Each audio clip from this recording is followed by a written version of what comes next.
Sorry, Om Shanti. हाँ, तो हमारा इन क्वेश्चन के आंसर देने के लिए आज हमारे साथ हाजिर है हमारे बड़े भाई साहब अनिल भाई जी, मनोज भाई जी और हमारी प्यारी दीदी मधु गुप्ता जी, मधु दीदी। तो आप सभी का बहुत बहुत स्वागत है इस मीटिंग में। मैं मनोज भाई से रिक्वेस्ट करूंगी कि वो अपना वीडियो ऑन कर ले।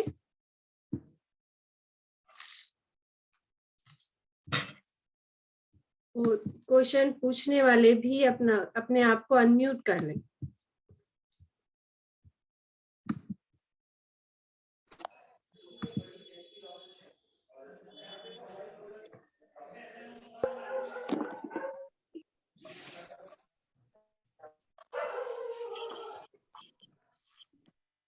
जी लक्ष्मी बहन, आप अपना क्वेश्चन पूछ सकते हैं। जी ओम शांति सब भाई बहनों को। जी ओम शांति। ओम आवाज शांति। आ रही है? जी आ रही है आवाज। ओम शांति। अनिल भाई से ओम शांति। अनिल भाई से मैं पूछना चाहती हूँ कि भाई जी आज शरीरी अवस्था किस तरह से बना सकते हैं, ये होती है। हेलो। हाँ जी भाई जी, आपको अगर नैनीताल।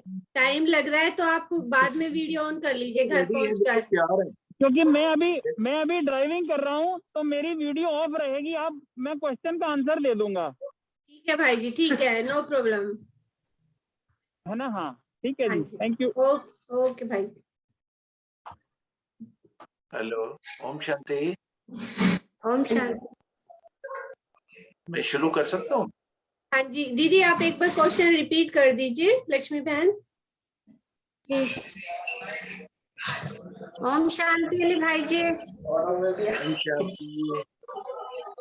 अनिल भाई जी मैं आपसे पूछना चाहती हूँ कि आज शरीर की अवस्था हम किस तरह से बना सकते हैं।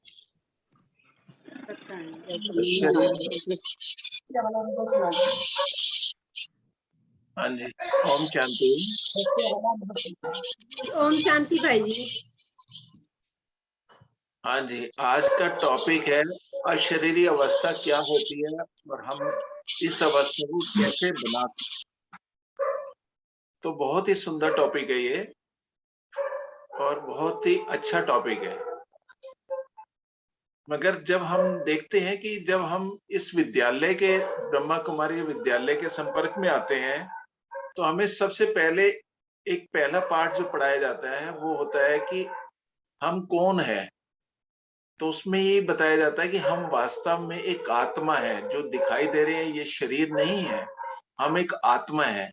यही हमारा पहला और अंतिम पाठ है जो हमें पुरुषार्थ करके और इसको प्राप्त करना है, इस स्टेज को बनाना है। और वास्तव में आत्मा है ही अशरीरी आत्मा, इस देह में आती है और पाठ पूरा करके और चली जाती है। तो हमने पूरे कल्प में जो पाठ लेकर जब हम आत्मा परम धाम से आते हैं तो हम अशरीरी होती है।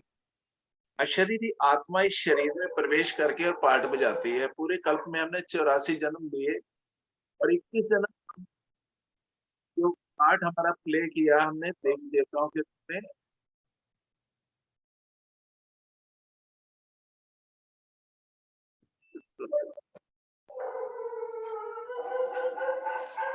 जो हमारा पाठ था देवी देवता रूप में था। तो उस समय हमने 21 जन्म में जो पार्ट प्ले करा, आत्मिक स्मृति में रहकर पार्ट प्ले करा, तो हमारे वो कर्म विकर्म नहीं बने। मगर द्वापर और कलयुग में आकर जो हमने 63 जन्म पार्ट प्ले किया, वो हमारा देह भान में होने के कारण हमारा जो पार्ट था वो विकर्मी खाते में चला गया। तो जो भी हम कर्म करते थे इस देह के भान में रहकर, वो हमारा विकर्म खाते में चला जाता है। तो उस पे बाबा ने बताया कि हमें जो पहचान मिली उसमें बाबा ने बताया कि तुम आत्मा हो, ये शरीर नहीं हो। तो जब हमें ये पहचान मिलती है तो हमारे जो कर्म हम बाबा की याद में रहकर जब कर्म करते हैं वो हमारे सुकर्म बनने शुरू हो जाते हैं और बाबा की याद में रहकर हम अपने पुराने जो 63 जन्मों के विकर्मों का विनाश करते हैं। तो और जो हमारी जो परम धाम की जो स्थिति होती है, परम धाम में जो हमारी स्थिति है वो अशरीरी स्थिति होती है। तो हम इस अशरीरी स्थिति तक पहुंचने की विधि और पुरुषार्थ क्या है, उसके बारे में डिस्कस करेंगे। हम बार बार अपने आप को, बाबा ने जो स्मृति दिलाई कि आत्मा हो, तो हमें बार बार अपने आत्म अभिमानी स्थिति में रहने का पुरुषार्थ करना है। और इस स्थिति में रहने के लिए बाबा ने हमें कहा है कि तुम आत्मा 7 गुणों से संपन्न जब आप आत्मा थी, तो आपके 7 गुण जो है वो है पवित्रता, सुख, शांति, प्रेम, आनंद, ज्ञान और शक्तियां। जब हमारे अंदर इनकी बार बार हम इन स्मृति में रहते हैं, तो ये स्मृति ही हमें अशरीर बनाने में मदद करती है और साइलेंस में रहने का अभ्यास हमें बढ़ाना होता है, जिसकी वजह से आत्मा का जो नेचुरल गुण है वो साइलेंस है, शांति है। और परम धाम में भी हमारी स्थिति शांत रहती है। तो जैसे जितना जितना हम इस अभ्यास को बढ़ाते जाएंगे कि और अपने गुणों को, शक्तियों को से संपन्न अपने आप को करते जाएंगे, बार बार स्मृति में लाते रहेंगे, तो हमारी स्मृति से वो हमारे स्वरूप में आनी शुरू हो जाती है। और इसके लिए हमें एक पुरुषार्थ और करना पड़ता है कि अब हमें घर जाना है। ये स्मृति बहुत जरूरी स्मृति है कि अब हमें घर जाना है, हमारा पाठ पूरा हुआ, अब हमें वापस घर जाना है। तो बार बार स्मृति में लाना है कि मैं परम धाम निवासी श्रेष्ठ आत्मा हूं, सतो प्रधान हो, मुक्त अवस्था में हो, सर्व गुणों और सर्व शक्तियों से संपन्न निराकारी आत्मा हो, बाप के समीप हो और बाप समान हो, बिंदु रूप में हो। तो ये स्मृतियां जितनी जितनी हम बार बार करते जाएंगे, उसका हम स्वरूप बनते जाएंगे और स्वरूप में बनने से हम धीरे धीरे हमारा जो इस दुनिया से जो बुद्धि योग हटता चला जाएगा और हमारा बुद्धि योग एक बाप की तरफ, अपने घर की तरफ लगा रहेगा। यही हमारे, और इसमें एक हमें बेहद की वैराग्य वृत्ति भी चाहिए होती है कि इस दुनिया से हमें ये स्मृति रहे कि अब ये सारा पाठ पूरा हो चुका है, हमें घर वापस जाना है। तो हमें हमारे हम आत्मा में बेहद की जब तक वैराग्य वृत्ति नहीं आएगी, तो हमें इस स्थिति को प्राप्त करने में थोड़ा समय लगता है। तो इसके लिए एक 1980 में चली एक अव्यक्त मुरली में बाबा ने कहा था कि वैराग्य वृत्ति, वो सॉरी अशरीरी स्थिति बनाने के लिए आपको 4 बातों का अटेंशन रखना है। इसमें 4 बातें बाबा ने कहा कि प्रीत, मीत, रीत और गीत। तो पहला बाबा ने कहा कि एक बाप से सच्ची प्रीत, इसको ही कहेंगे सच्चा प्यार। निराकार बाप से सच्चा प्यार जो है वो प्रीत बुद्धि। और दूसरी बात आई कि सच्चा मीत। तो इस दुनिया में सच्चा मीत हमारा एक शिव बाबा ही है, जिसके साथ हमारे को अपना मीत अर्थात मित्र का संबंध निभाना है। सभी संबंधों को हमें एक बाप से अनुभव करना है और उसकी स्मृति में बार बार रहना है। फिर तीसरी बात बाबा ने कहा गीत। बाबा की याद के गीतों में जब हम रहते हैं तो उसमें हम सब कुछ भूल जाते हैं। तो इसमें भी मिसाल जैसे बाबा बताते हैं कि मीरा जो भजन गाती थी श्री कृष्ण के लिए, तो वो उसमें अपनी सुध बुध सब भूल जाती थी, उसको देह भान नहीं होता था। तो ऐसे ही जब हम बाबा की गीत गाते रहेंगे और उसमें मस्त हो जाएंगे, तो हम इस देह और इस देह की दुनिया से है ना, हमारी जो बुद्धि है वो हटती चली जाएगी। फिर बाबा ने कहा चौथी है यथार्थ रीत। क्या रीति है? तो जो रीति वो है कि जो हमें बाबा ने नियम और मर्यादाएं दी हैं, उसको सही रीति से हम पालन करते हैं नियम पूर्वक, तो उससे हमें है ना बाबा की मदद का अनुभव होता है, जो हमें अशरीरी अवस्था में लाने में मदद करता है। तो यही अशरीरी बनने के लिए ये पुरुषार्थ भी है हमारा और ये विधि भी है। अपना अनुभव सुना दो। मैं इसमें है ना एक अनुभव अपना सुनाना चाहता हूँ कि एक बार जब हम है ना रशिया गए थे, तो पहले दिन जब हम मॉस्को में पहुंचे, तो वहां पर है ना हम तैयार होके नहा धो के तैयार होकर बाबा के कमरे में बैठे। एक मेरे साथ एक भाई था, वो और हम जब बाबा के कमरे में बैठे, तो बाबा के कमरे में बैठ भी नहीं पाया था मैं चेयर पे, कि एकदम आवाज आई कि मेरा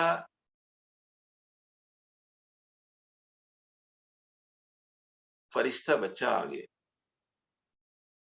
और मैं सुन के एकदम हैरान चकित हो गया कि आवाज कहाँ से आई। तभी मैंने देखा बाबा के चित्र के सामने बाबा की आकृति दिखाई दी।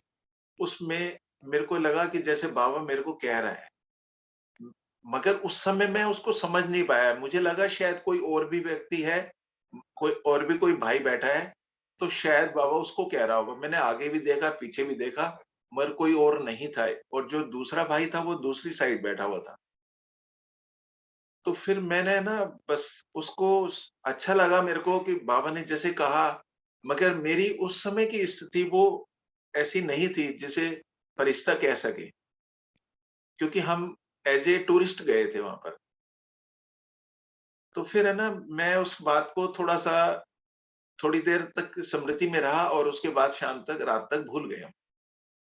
अगले दिन हमें है ना योग के लिए कहा गया था कि इस कमरे में योग कराएँगे, सुधा दीदी योग कराएँगी। तो अमृत वेले पौने 4 और 4 बजे के लगभग हम सब भाई-बहन वहाँ इकट्ठे पहुँचे और सब अपने-अपने बैठ गए बाबा की याद में। जैसे ही बाबा की याद में बैठा, तभी मुझे एकदम लगा कि जैसे बाबा मेरे सामने आ गए और बाबा ने कहा बच्चे चलो। तो मैंने कहा बाबा ये अपने सभी भाई-बहनों को ले चलें? तो बाबा ने कहा इनको सबको बोलो कि साथ चलें, कि बाबा लेने आए हैं। तो मैंने है ना सामने जाकर सबको बोला कि बाबा आए हैं और चलो। तो किसी ने भी मेरी तरफ ध्यान नहीं दिया, और जैसे बाबा है ना सबको दृष्टि दे रहा था। फिर बाबा ने कहा बच्चे, मैंने कहा बाबा ये तो कोई भी नहीं आ रहा। तो बाबा ने कहा अपनी टीचर को भी बोलो। तो मैंने उधर करके दीदी को बोला, मैंने कहा दीदी बाबा आए हैं। तो दीदी ने भी ध्यान नहीं दिया। तो फिर मैंने बाबा को बोला, तो बाबा ने कहा कि कोई बात नहीं। बाबा ने ना सुधा दीदी को दृष्टि दी, और फिर मैं एक साइड में खड़ा था, तो बाबा ने मेरा हाथ पकड़ा, और हाथ जैसे ही बाबा ने हाथ पकड़ा, हम ऊपर आसमान की तरफ जा रहे थे। कुछ दूर जाके हम जैसे रुके, तो वहां पर इतनी खुशी, इतना मतलब एक अशरीरी अवस्था का अनुभव हो रहा था कि जैसे ही हम वहां रुके, तो मेरे को लगा, मैंने कहा बाबा का मैंने हाथ छोड़ा, और ऐसे जैसे पंछी उड़ रहे हैं ना, ऐसे मैं ऊपर आकाश में उड़ रहा था। जैसे वो बहुत बढ़िया मौसम होता है ना बरसात में, तो आप देखेंगे आसमान में ना पंछी बड़े मस्त होकर उड़ रहे होते हैं। तो मैं भी है ना ऐसी स्थिति में ऐसे उड़ रहा हूँ, जैसे हाथ फैला के और उड़ रहा हूँ। तभी मैंने देखा मेरे हाथों से भी है ना प्रकाश की किरणें निकल रही हैं, जो नीचे जा रही हैं। और नीचे भी ऐसा हल्का-हल्का जैसे अमृत वेले में हल्का-हल्का उजाला होता है, तो ऐसे ही हमें दिखाई दिया कि नीचे जैसे शहर है, और हमारी जो हाथों से किरणें जा रही हैं, सफेद सी और गोल्डन सी, वो लोगों तक मतलब वातावरण में फैल रही है। तो वो फरिश्ता स्थिति का जो अनुभव होता है, एक अलग ही न्यारा और प्यारा अनुभव। अच्छा, ये स्थिति अशरीरी स्थिति को, इसको इसी को ही हम अशरीरी स्थिति कहेंगे, फरिश्ता स्थिति। और बाबा ने भी बार बार ये कहा है हमें कि फरिश्ता स्थिति का पूरे दिन में 12 बार फरिश्ता से और 12 बार निराकारी स्थिति का अनुभव करते रहो, बार बार प्रैक्टिस करते रहो। और जितना जितना हम बार बार स्मृति में लाते रहेंगे, वो हमारी स्थिति वैसी बनती चली जाएगी। ओम शांति। ओम शांति भाई जी, बहुत अच्छा एक्सपीरियंस आपने अपना बताया। मुझे भी एक क्वेश्चन पूछना है आपसे। मतलब बहुत भाई बहनों से मुझे ये क्वेश्चन पूछना होता है कि जैसे अभी आपने कहा ये 1980 की मुरली है, तो मैं ये, हाँ जी, मैं ये पूछना चाहती कि ये डेट हम याद कैसे रखें। आप इतनी पुरानी डेट आपने बताई और उसमें से कुछ लाइनें भी बताई है। फरवरी की है, फरवरी की मुरली है, फरवरी 1980 की मुरली है। डेट तो मुझे याद नहीं है इतना, मगर फरवरी की मुरली है। हाँ जी, सन आपने बताया कि 1980 की है, तो मुझे तो सन याद ही नहीं रहते। या फिर मैं उस पर अटेंशन नहीं देती हूँ शायद कि भाई ये किस सन की। अटेंशन दिया जाता है तो स्मृति में रहता है, अटेंशन देने पर स्मृति में रहता है। जी, लक्ष्मी बहन आप कुछ कहना चाहेंगे?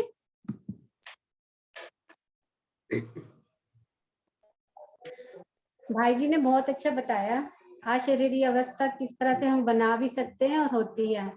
इससे हमें भी बहुत मदद मिलेगी और जो नए भाई बहन है उनको भी बहुत मदद मिलेगी अशरीरी अवस्था के लिए, कि किस तरह से हम और फरिश्ता रूप भी बन सकते हैं, ज्योति रूप भी बिंदु में भी बन सकते हैं।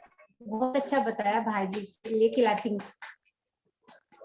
थैंक यू भाई जी। ड्रिल भी करना चाहे तो कर सकते हैं।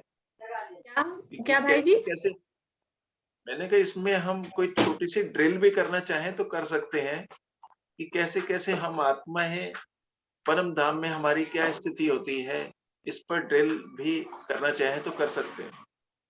भाई जी लास्ट में अगर थोड़ा टाइम बचेगा तो हम जरूर करेंगे।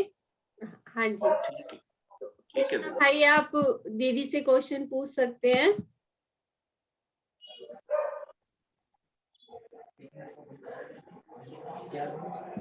अनम्यूट कर लीजिए कृष्णा भाई।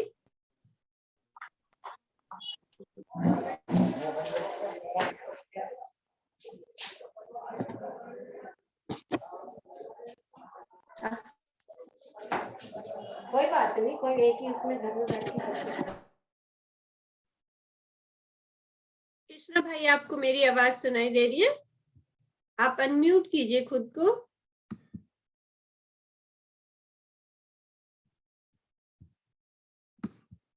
शायद वो अनम्यूट नहीं कर पा रहे हैं अभी अपने आप को, तो मैं मनोज भाई से।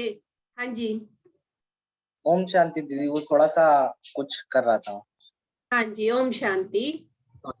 डिस्टर्बेंस के लिए सॉरी। ओम शांति दीदी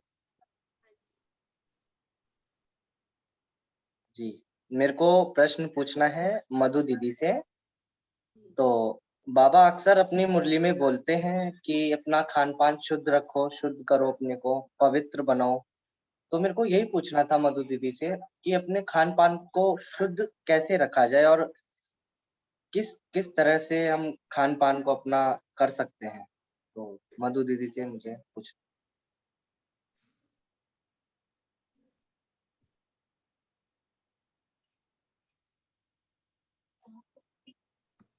दीदी अनम्यूट कर लीजिए।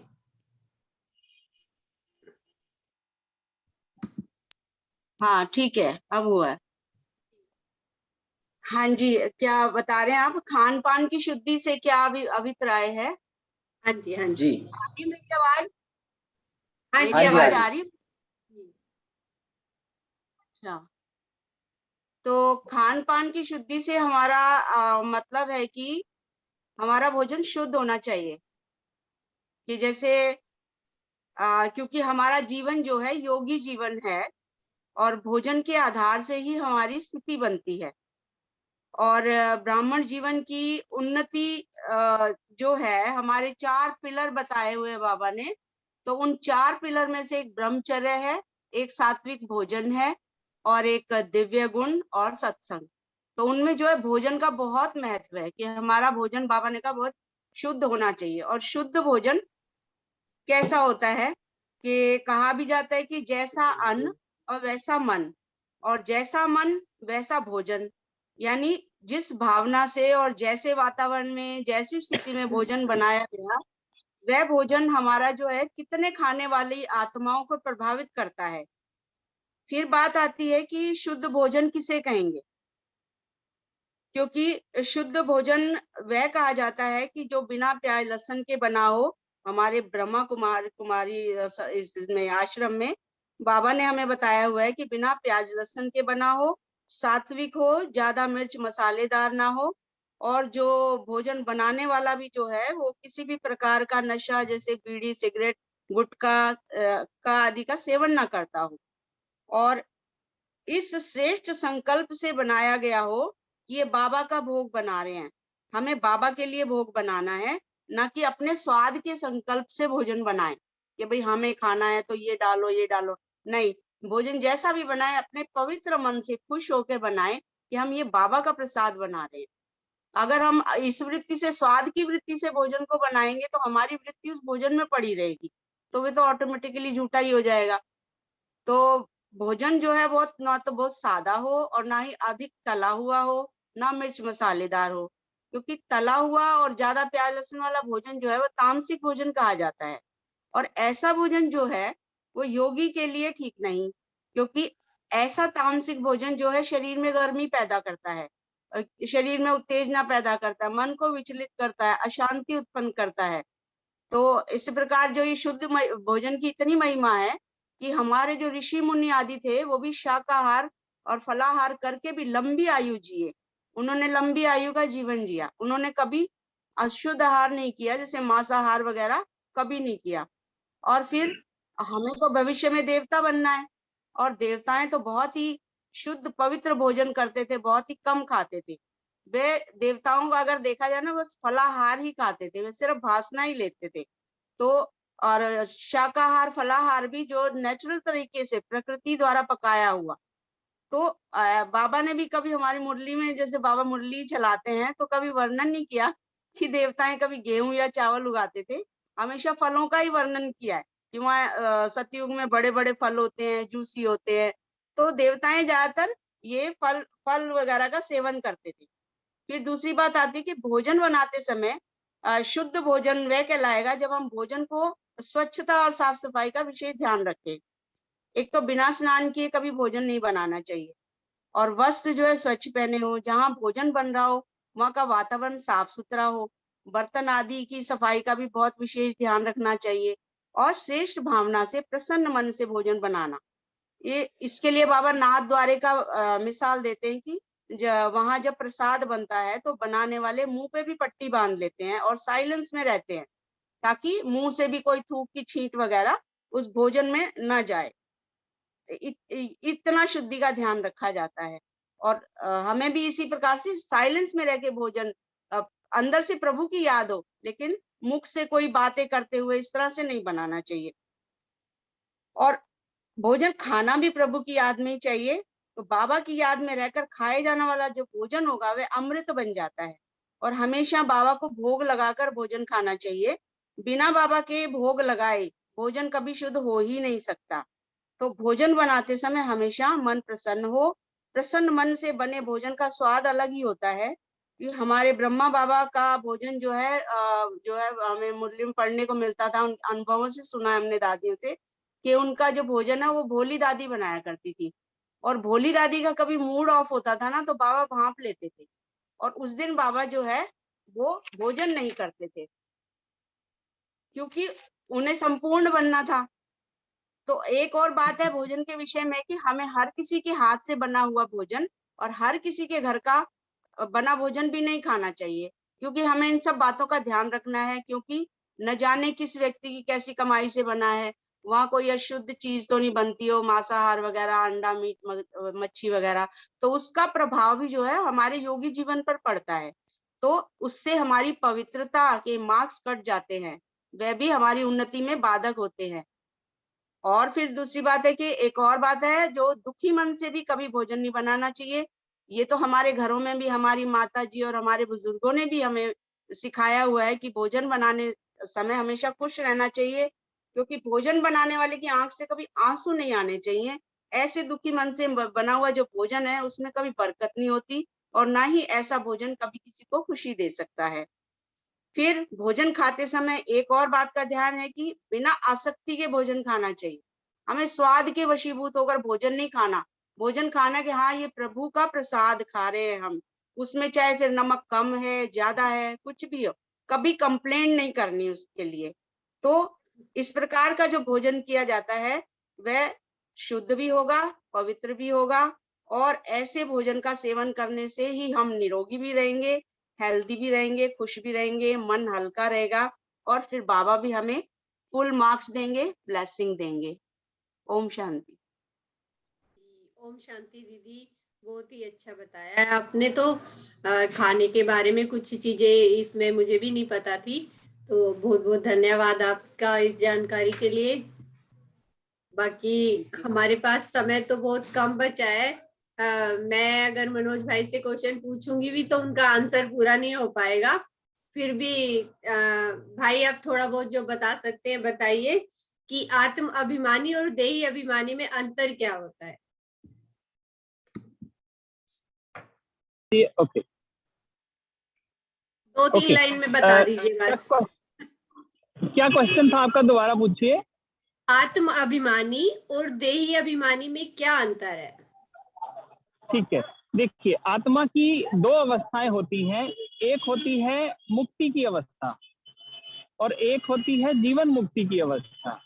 तो आत्मा की जो मुक्ति अवस्था है उसे कहा जाता है देही अभिमानी अवस्था, यानी कि आत्मा चयनित है लेकिन वो क्रियान्वित नहीं है, यानी कि क्रिएटिव में नहीं है। और दूसरी आत्मा की अवस्था है जिसे जीवन की अवस्था या उसे आत्म अभिमानी अवस्था कहा जाता है, जिसमें आत्मा शरीर के अंदर विद्यमान है और उस शरीर को आत्मिक स्थिति में रह करके चलाती है। तो इन दोनों में केवल इतना ही अंतर है कि एक है मुक्ति की अवस्था, जहां आत्मा बिल्कुल जैसे अनकॉन्शियस स्टेज में, जिसे बाबा अशरीरी अवस्था या निरसंकल्प अवस्था कहते हैं। और दूसरी है जीवन मुक्ति की अवस्था, जो देवताओं की होती है और हमें उस अवस्था को प्राप्त करना है। तो मेरी तरफ से उत्तर इसका यही है कि एक है हमारी मुक्ति और दूसरी है जीवन मुक्ति। ओम शांति। बहुत बढ़िया है, सही बताया आपने। बाकी तो और बाकी किसी को कुछ इसमें डाउट है, कुछ पूछना है तो पूछ सकते हैं, 2 मिनट है हमारे पास। आत्म अभिमानी और देही अभिमानी में अंतर का जवाब भाई जी ने दिया है हमें। इस पर कोई और कुछ 1-2 वाक्य बोलना चाहे तो बोल सकता है।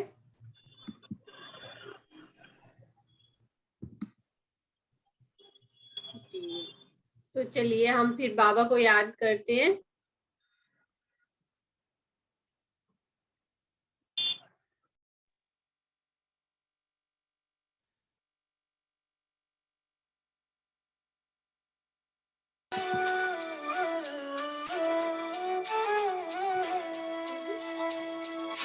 बाबा तेरा साथ रहे, बाबा तेरा साथ रहे,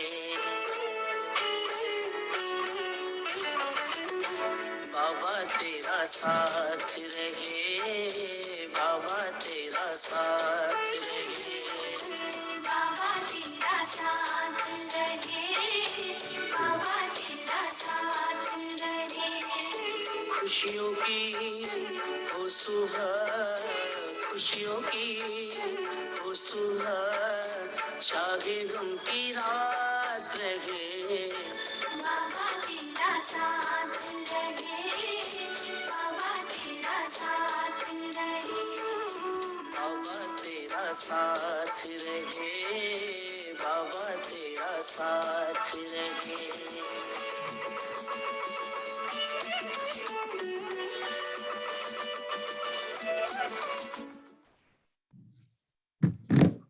शांति सभी को, और सभी का बहुत बहुत धन्यवाद है कि हमारे सबके आंसर सबने बहुत ही अच्छे दिए। नेक्स्ट टाइम फिर मिलते हैं सैटरडे को। Om Shanti, bye bye. Om Shanti, bye bye.